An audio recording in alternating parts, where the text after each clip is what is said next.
Welcome to One Chemistry. Always try to do your best.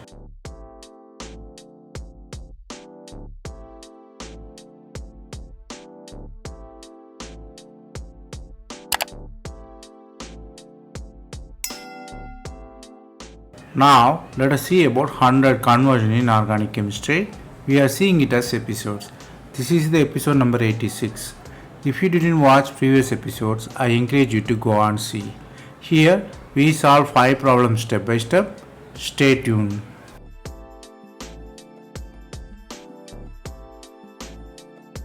Let us see the question number 1. The starting metals are cyclohexane, which is attached with methyl, bromine and alcohol. Methyl is above the plane in first substrate and bromine and alcohol is below. In the second one, methyl is above, bromine and alcohol is opposite each other, which is equatorial transposition. You are using the silver oxide and PQ products are asked. So PQ products are suggested.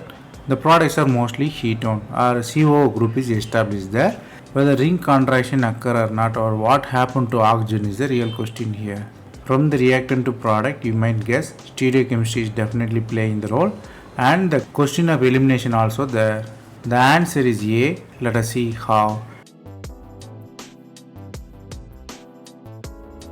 Let us see the starting metal P path. In that path, bromine and hydrogens are trans to each other. You are using the silver oxide.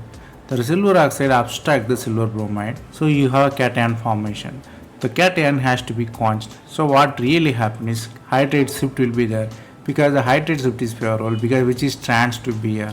So hydrate shifts occur. You have the cation near the alcohol. In alcohol, hydrogen eliminates, new ketone is formed.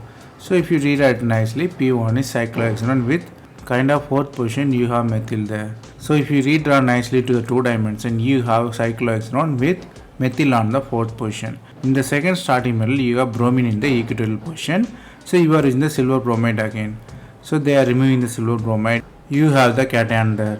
Here cation has to be quenched. So how it will be quenched? Here trans group is methylene group. So methylene group moves. That means ring contraction.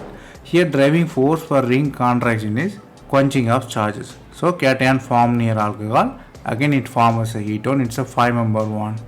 Since the process occurred in the concerted way, you might think of the same plane. So aldehyde and methyl are on the same plane, but ring is contracted there. So when comparing P and Q, you have answer A.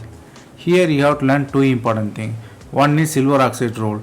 You should know silver oxide is used for removal of bromine and generate the cation there. It's a kind of ionic situation. Second thing is the trans group is important.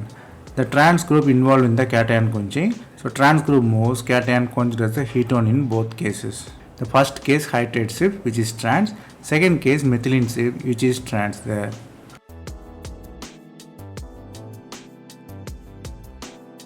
Then the question number 2. The starting metal is benzene attached with 3 different groups, methyl and methoxide and ethyl. You are using lithium in liquid ammonia and tertiary butyl alcohol. The ozone and methyl alcohol and dimethyl sulfide is the reagents here. So they asked to find the product. The products are mostly ring is open and the double bond configuration is different there, whether double bond is cis or double bond is trans. How the ring is open, whether it's between methyl and ethyl or methyl and ethoxide or ethyl and methoxide. So there are the 4 possibilities, 4 suggestions. So from the reagents to product, you might guess it's a naming reaction involved and the selective ring opening is occurred there. The answer is A. Let us see how. The starting metal you have the benzene and you are using lithium in liquid ammonia. Definitely you might know it's a Birch reduction. Birch reduction always you have diene which is not in the conjugation, differ by the 1 carbon.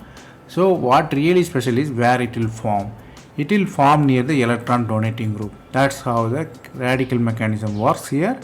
If you are interested, go and study mechanism separately. Here the double bond is formed near electron donating group. Here methyl and ethyl and methoxide all are electron donating. Double bond formed near that. Next step you are doing ozonolysis, but only one equivalent you are using. Ozonolysis is the process, it always occur at the electron rich position. So one double bond has 2 electron donating group which is ethyl and methoxide. Other one has only 1 methyl. So definitely more electron richer is the ethyl and methoxide bond. So it get ozonized and you have dicarbonyl there. So the product become one side ketone and another side ester. So if you redraw nicely, you have the product A.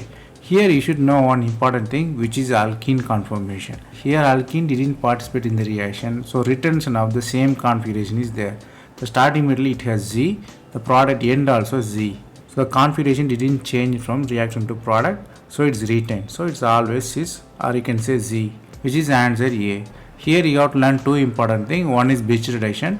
Birch reduction always occurs at the electron rich centers. Second is Wasser analysis.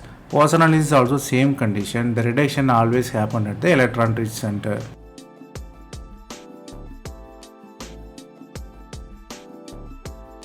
Then the question number 3. The starting metal you have cyclohexanone which have conjugated ketone, and you have methyl, and another side you have isopropenyl.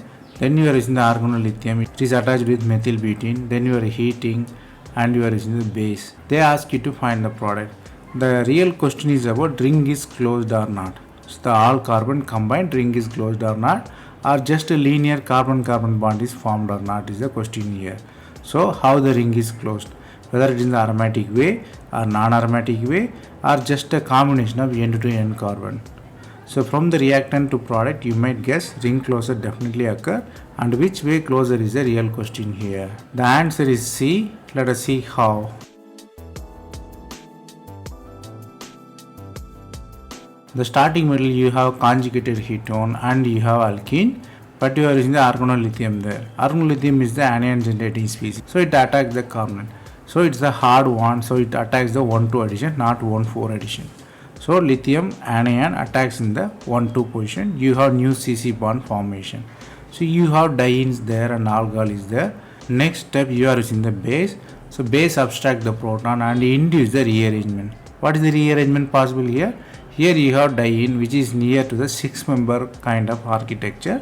So it think of 3,3 sigmatropic rearrangement. So if you draw 3,3 sigmatropic arrangement, the electron switches, you have new 6-member ring there. So middle bond is break, so totally it become like 10-member. So the anion is there nearby double bond. So if you add H plus and heteroenol, you have product C, which you have ketone and long chain with alkene and methyl and isopropyl at the side chain. Here you have to learn two important things. One is lithium reagent. Lithium reagents are hard. They always involve in 1,2 addition, not 1,4 addition. Second thing is sigmatropic rearrangement. If you see the two double bonds at terminal, you might think of sigmatropic rearrangement because it will create extra stability to the system. Then the question number 4. The starting metal you have methyliodobenzene and you are using the alkene with silyl substitution, which is organosilane. Then you are using the bulky boron. Then palladium catalyst, copper iodide and triethylamine you are using with heat. Next step you are using the base and iodine. They ask you to find the product. The product formation mostly coupled one. Alkyne become alkene there, the double bond gets there. So the double bond configuration is important. So cis or trans. Or simple direct coupling is a or product can be simple aldehyde. So from the reactant to product you might understand the palladium catalyst suggests the naming reaction definitely involved, and the pi bond configuration whether cis or trans is the real question here. The answer is A. Let us see how. The starting metal you have silyl and you have aromatic iodide, and palladium you might guess it's a Sona-Kazira coupling. It's a coupling between alkyne and aromatic system. So sp and sp2 bonds coupled and new carbon-carbon bond is created here. So silane is there. Next step you are using the fluoride. Fluoride is the best reagent for removal of silane because silane fluorine bond is very strongest bond known.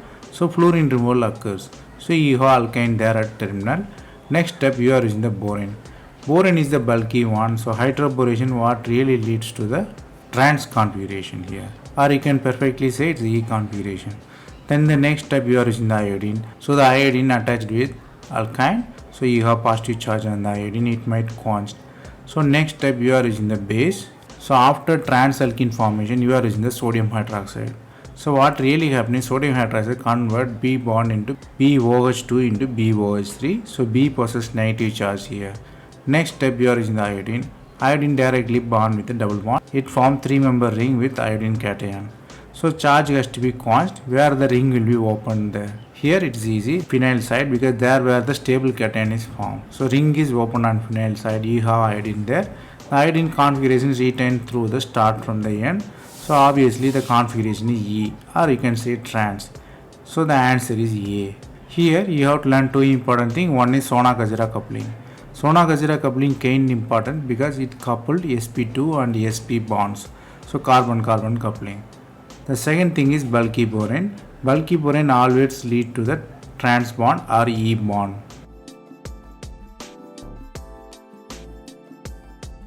Then the question number 5. Starting metal you have ester which is in conjugated with double bond and alkyl bromide. Then you are using benzaldehyde and zinc. They ask you to find the product. The products are suggest definitely coupling is occur, but the new ring is formed, 5-member ring. So how the 5-member ring is formed is the real question. Which way the ring is closed? The COET on the different position, or it form the ketone, or it form the lactone, and position of double bond is the real question here. So from the question to answer you might understand regioselective ring closure is occur and new CC bond definitely form here. The answer is A. Let us see how. The starting metal you have bromide and you are using the zinc. So what really happens is argon zinc will be formed. So it generates practically an anion. So zinc bromide is formed. The anion will be generated from that carbon. That carbon attacks the carbonyl because it's a negative charge possessed one. Carbon holds the positive charge. So attack will be there. New CC bond will be formed there. It's a kind of condensation reaction. So new CC bond is formed. So we have to little bit redraw perfectly for condensation. The further intra-condensation. So we rotate the double bond and position the OH nicely. So you have ketone and OH in the same system. So what really happened? It has ester, good leaving group. So O attacks, ETO leaves. So new 5-member ring is formed. So new 5-member ring is formed and the ring with 5-member ring twisted in the product. The product given ketone on above and alkene on below. But real product suggests that alkene above, ketone below. It will be rotated single bond which is connected both the rings. So answer is given with little bit twist. Here you have to learn two important things. One is the ring formation. If you have many functional group, you might think of ring formation. Here ketone, aldehyde, ester, alkene, many. So you have to definitely think of condensation or cyclization. Second thing is always you think of the product, it will be always twisted or confused form because nature decide any form, the free rotated form. So you need not to think on the paper. You have to think of real case, single bond always rotates. Here you can see product rotated from the real observed product from our writing.